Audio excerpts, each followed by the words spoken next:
The hostess didn't even look up when she said it. "I'm sorry, sir.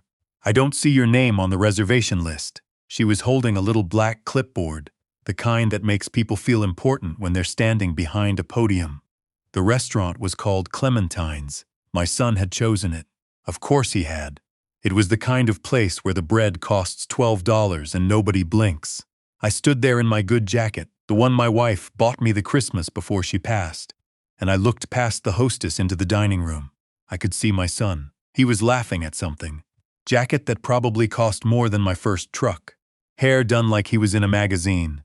And beside him, my daughter-in-law, her back straight, her smile the kind that doesn't reach her eyes. I said, "There must be a mistake. My son made a reservation for me. His name is Brendan Kowalski." She tapped at something on her screen, tilted her head. "I'm seeing a reservation for 6, but it's listed as a private business dinner. I'm not seeing any additional guests. Private business dinner." I'd driven 90 minutes from Sudbury. I'd left my dog with my neighbor because I didn't want to be rushed. I'd ironed that jacket myself, which, if you knew my hands, you'd know isn't easy anymore. "Could you just let him know his father is here?" She gave me the smile. "Not the real kind, the trained kind, the one they practice in mirrors before their first shift." "Of course. One moment." She walked over. I watched her lean down and say something near my son's ear. I watched him glance toward the door. For just a second, just 1 second, something crossed his face. Then he turned back to his table and said something. She nodded and walked back to me. "I'm so sorry, sir. Mr. Kowalski says he'll call you tomorrow to reschedule. He'll call me tomorrow to reschedule. I'm his father. I drove 90 minutes. And he'll call me tomorrow." I didn't make a scene. That's not who I am. I thanked the hostess, and I meant it, because none of this was her fault. And I walked back out through those glass doors into the October air. The parking lot smelled like wet leaves and car exhaust. I sat in my truck for a few minutes. The engine ticked. A couple walked past holding hands, not paying any attention to an old man sitting alone in a Ford F-150 with a crack in the dashboard. I want to tell you something about myself so you understand what happened next and why. I grew up in Chelmsford, just outside Sudbury, in a house my father built with his brother on a long weekend in 1961. We didn't have money. We had each other, and we had work, which is a kind of money nobody talks about. My father worked at the Inco smelter for 31 years. His hands looked like the surface of the moon. Mine aren't much better. I spent 40 years doing electrical work, commercial, residential, some industrial. I wasn't famous. I wasn't celebrated. I drove a work van and I came home smelling like wire insulation, and I coached my son's hockey team for 6 years because somebody had to. My wife, Lorraine, used to say I had more pride in my calluses than most men have in their diplomas. She wasn't wrong. I never pretended to be something I wasn't. I never dressed up a hard life in pretty words. And when Brendan got his scholarship to Western, and then his MBA, and then his job at a wealth management firm in Toronto, I was prouder than I've ever been of anything. I told anyone who would listen, the guys at the Legion, my neighbor across the road, the cashier at Canadian Tire who probably didn't care at all. I was proud of him because I thought I knew him. Let me back up a few months so this makes sense. Brendan called me in July. He and his wife. I'll call her his wife because that's what she is, though she's made it clear over the years that the title is the only thing she's willing to share with me. We're planning a dinner. A working dinner, he said. Some clients he was trying to bring on. Big portfolio. Could go a long way toward his year-end numbers. He'd be in Toronto, but the clients were passing through, and they wanted somewhere in between. He said he'd love for me to come, meet the clients. Show them the kind of family man he was. His words. Show them the kind of family man he was. I said, sure, I'd come. I asked what I should wear, and he said, just dress nice, Dad. And I heard something careful in his voice, something measured, but I told myself I was reading too much into it. He was busy. He was stressed. That's all. I ironed the jacket the night before. Found the good watch in the bedside table, the Seiko that Lorraine gave me on our 25th anniversary. Cleaned my boots. Left the house at 4:30 so I wouldn't be late. And you know the rest. I sat in that parking lot and I thought about calling him. I even picked up the phone. But what was I going to say? What exactly do you say to your own son when he's just told a hostess to send you away? I put the phone back down, started the truck, drove home. The highway back to Sudbury is not a pretty drive at night in October. It's dark and it's long, and there are stretches where you can go 20 minutes without seeing another set of headlights. I've driven that road 1,000 times in my life, to hockey tournaments, to the hospital when Lorraine was sick, to the airport when Brendan moved to Toronto. I know every bend. That night it felt like I was driving through something I didn't recognize. I got home just after 9. My neighbor, a widow named Pearl who's lived across the road for 30 years, had the kitchen light on.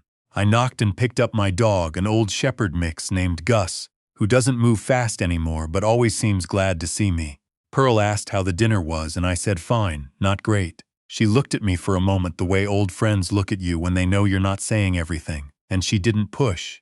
I made tea, sat at the kitchen table. Gus put his head on my knee. The thing about being in your 60s and having a moment like that is that you've lived long enough to know what actually matters. You've been to enough funerals. You've sat beside enough hospital beds. You've had enough ordinary Tuesday evenings that turn out to be the last ordinary Tuesday evening before something changes forever. You know, in your bones, what's real and what's performance. What I had given Brendan over the years was real. When he was 26 and just starting out and his first car broke down, I drove to London in a snowstorm to tow it. When he bought his condo in Toronto, I spent 2 weekends painting it because he said he couldn't afford a painter yet. When his daughter, my granddaughter, was born, I drove down the next morning and I held that baby in these old hands and I thought, this is it. This is everything. His wife, Amanda, was polite to me in those early years. Not warm, but polite. Over time, the polite became distant, and the distant became cold, and the cold became what it was in that parking lot tonight. I understood it, in a way. Amanda came from a family in Oakville. Her father was a retired judge. Her mother did charity boards and lunch with women who wore silk blouses on weekdays. I was a retired electrician from Sudbury with a crack in my dashboard. I don't say that bitterly, it's just true. But Brendan had known all of that. He'd grown up with it. He'd watched me and his mother live a decent, honest life, and he'd never once seemed ashamed of it. Or so I thought. I called my old foreman the next morning. Not because I wanted advice, just to hear a familiar voice. We talked about nothing much for 40 minutes, which is sometimes exactly what you need. Before I hung up, he said something without knowing he was saying it. He said, "You know what I always liked about you, Walt." I stopped him right there, because Walt is not my name. His name is Bernard Ossie and he's sharp as a tack, and he's been calling me the wrong name for 6 years as a joke. He laughed. I laughed. It was the first time I'd laughed in about 18 hours. I didn't call Brendan. He didn't call me. 3 days went by. On the 4th day I drove to the credit union in Sudbury. I sat across from a young woman named, I won't use her name, but she was kind, and I asked her to walk me through something I'd been thinking about since I sat in that parking lot. Here is what you may not know about me. Lorraine and I were not wealthy people, but we were careful. 40 years of 2 working people being careful adds up to something. We'd paid off the house years ago, a house I've owned free and clear since Brendan was in high school. We had RRSPs, we had savings. We weren't flashy about it because that's not how we were raised. When Lorraine died, I inherited everything, and over the next 2 years, while I was still figuring out what life looked like on my own, I made a decision. I would begin setting aside a portion of my estate for Brendan, and more importantly, for my granddaughter. Not because I owed anyone anything, because that's what you do. That's what parents do when they love their children. I'd spoken to a financial advisor, a quiet, serious man named Hugh, who has an office on Elm Street and wears the same brown cardigan to every meeting, and I had everything drawn up. A significant sum, already earmarked. Hugh had warned me more than once not to rush these things. He said, "Take your time, Gil. Don't hand over what you've spent a lifetime building until you're certain." Gil is my name. I'd been certain, until that parking lot. I sat across from the woman at the credit union, and I told her I'd like to put a hold on a pending transfer I'd set up through my account. She was professional and thorough, and it took about 25 minutes. When I walked out into the November air, it had turned cold while I'd been sitting in there. I didn't feel triumphant. I want to be clear about that. I felt heavy. I felt the way you feel when you've done the right thing, and the right thing is also painful. I drove home, made soup, watched the news, let Gus out, went to bed. A week later, Brendan called. He didn't apologize right away. That would have been too simple. And my son is not a simple man. He talked around it first. He said the dinner had gone well, the clients had signed, it had been a good night. He said he'd meant to call sooner. He said things had been busy. I let him talk. Finally, he said, "I know you drove all the way down, Dad. I'm sorry about the mix-up." Mix-up? I said. Was it a mix-up, Brendan? Silence. I said, because what I saw was a hostess walking over to your table, and you looking at the door, and then her coming back to tell me you'd call me tomorrow. That's not a mix-up. A mix-up is when you write down the wrong address. What happened at that restaurant was a choice. More silence. He said, Amanda thought it might be awkward. With the clients. She said, I know what she said. I didn't, really. But I knew the shape of it. I'd known the shape of it for years. I said, Brendan, I want to ask you something, and I want you to think before you answer.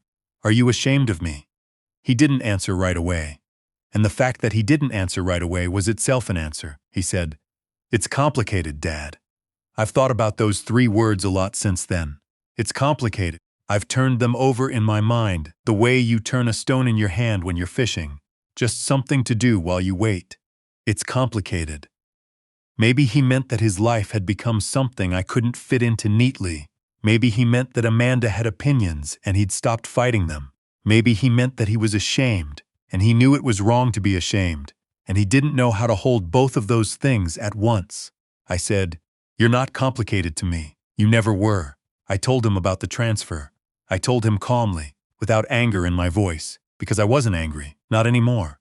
I told him that I'd spent the last 2 years setting aside what would have been a very significant inheritance, and that I'd put a hold on that arrangement until I felt settled about things. He was quiet for a long time. Then he said, Dad, you didn't have to do that.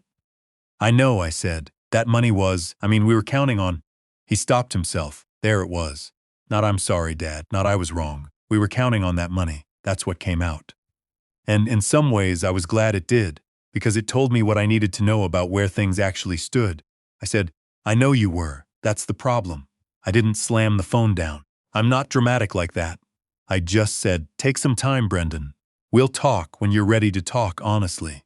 And I hung up and went to sit on the back porch with Gus, because October had turned into November, and November in Sudbury is gray and cold and honest, which is exactly what I needed. Let me tell you about my granddaughter. She is 8 years old and she has her grandmother's eyes, which I notice every time I see her and which I never say out loud, because I'm afraid I'll start crying in the middle of a Tuesday afternoon. Her name is Sophie. She likes dinosaurs, specifically the Cretaceous period, which she will explain to you in great detail if you give her half a chance, and she puts ketchup on scrambled eggs, which is wrong, but I've stopped arguing about it. Sophie calls me every Sunday, not because her parents tell her to, because she wants to. She calls from her little tablet, and the angle is always a little off, so I'm usually looking at the top of her head or half her face, and she tells me about her week, her teacher, something she learned, a fight with a kid at school that she's already half forgiven by the time she's telling me about it. She called the Sunday after I'd spoken to Brendan. Same off-angle tablet, same ketchup reference, because apparently she'd had eggs for brunch. She said, Opa, are you okay? Dad seemed sad. I said, I'm okay, sweetheart. Sometimes grown-ups have complicated feelings and it takes a while to sort them out. She thought about that for a moment. She said, I had complicated feelings last week when Michaela took my eraser, but then said she didn't, and then I found out she did, but also she apologized, so I'm not sure if I'm still mad. I said, that's about right. That's exactly what it's like. She said, Opa, can you come visit soon? And I said, I'll be there before Christmas, I promise. The weeks that followed were quiet. Brendan didn't call. I didn't call him. Pearl came by with a pan of butter tarts, which is what she does when she senses something is wrong and doesn't want to pry, and I ate most of them over 2 evenings while watching hockey. Then, on a Thursday night 3 weeks after the parking lot, there was a knock at my door. It was Brendan. He was alone. He'd driven up from Toronto without telling me he was coming, which is a 5-hour drive in good traffic. He was standing on my porch in a coat that was too light for the weather, and he looked like he hadn't slept well in several days. I let him in, made coffee. We sat at the kitchen table, the same table I'd sat at the night I drove home from that parking lot. Gus walked over, sniffed him, and went back to his spot by the radiator. He talked for a long time. Some of it I'll keep between us. But the part I'll tell you is this. He said he'd been thinking about who he'd become, about what that had cost. He said he'd watched, over the last several years, as the world he'd built himself into had slowly required him to put distance between himself and where he came from, that it had started small. Not inviting me to things where he thought I'd be uncomfortable, or where he thought I'd make things awkward, and had grown into something he hadn't intended and didn't know how to undo. He said Amanda wasn't entirely to blame, though she'd pushed in that direction. He said the honest truth was that he'd let her push, because part of him had wanted an excuse. He said that out loud. Part of him had wanted an excuse. I sat with that for a moment. Then I said, Brendan, do you know what I was proud of when you were a kid? Not your grades, though they were good. Not the hockey, though you were decent. I was proud that you were kind, that you were the kid who'd sit with the new kid at lunch, that you'd give up your stick time so the slower kids could practice. I stopped. I don't know what happened to that kid, but I'd like him back. He put his head in his hands.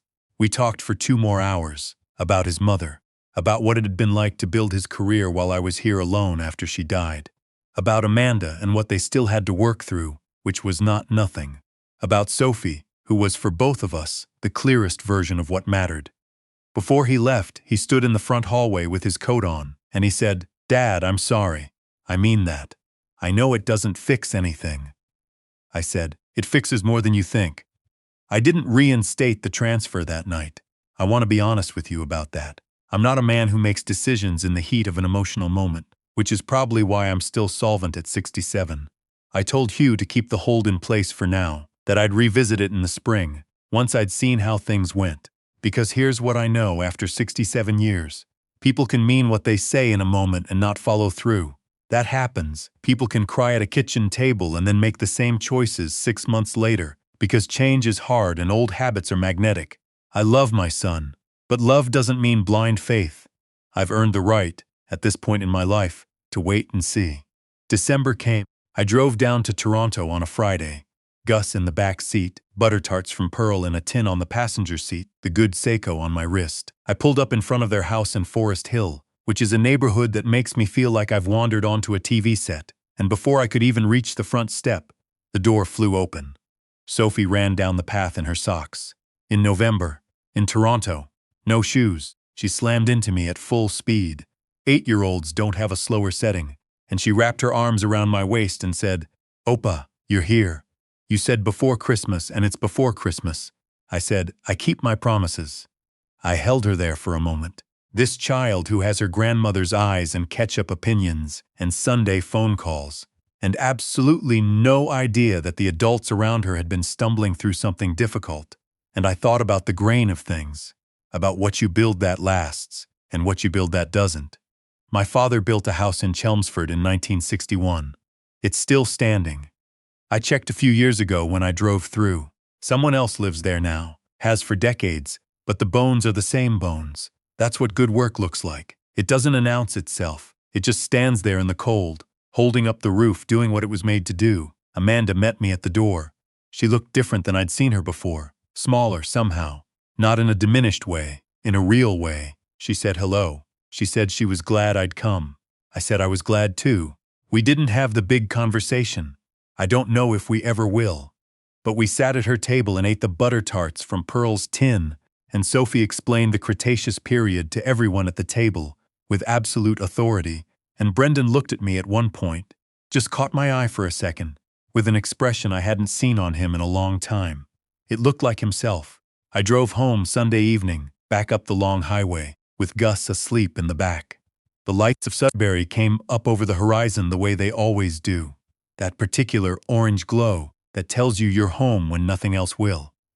I pulled into my driveway and sat there for a minute, with the engine running and the radio low. There are things I'll never get back. Years when I kept more distance than I should have, just to keep the peace. Dinners I wasn't invited to. Small moments that added up to something I can't name. And there's a parking lot in Toronto that I'll drive past someday and feel something complicated about. And that's fine. That's just life. But I'll tell you what I also have. I have a granddaughter who calls me every Sunday. I have a son who drove 5 hours in a coat that was too light for the weather because he knew he owed his father an honest conversation. I have Pearl's butter tarts and Gus's head on my knee and a house I've owned free and clear for 20 years. And I have these hands. People look at hands like mine and see a life of limitation. I've never once seen it that way. I see 40 years of showing up. I see a wife's arm steadied down a hospital corridor. I see a hockey stick passed to a kid who needed it. I see a grandson, no, a son, built from the ground up, even when he lost his way for a while. Even when he forgot where the ground was, he remembered. That's enough for me.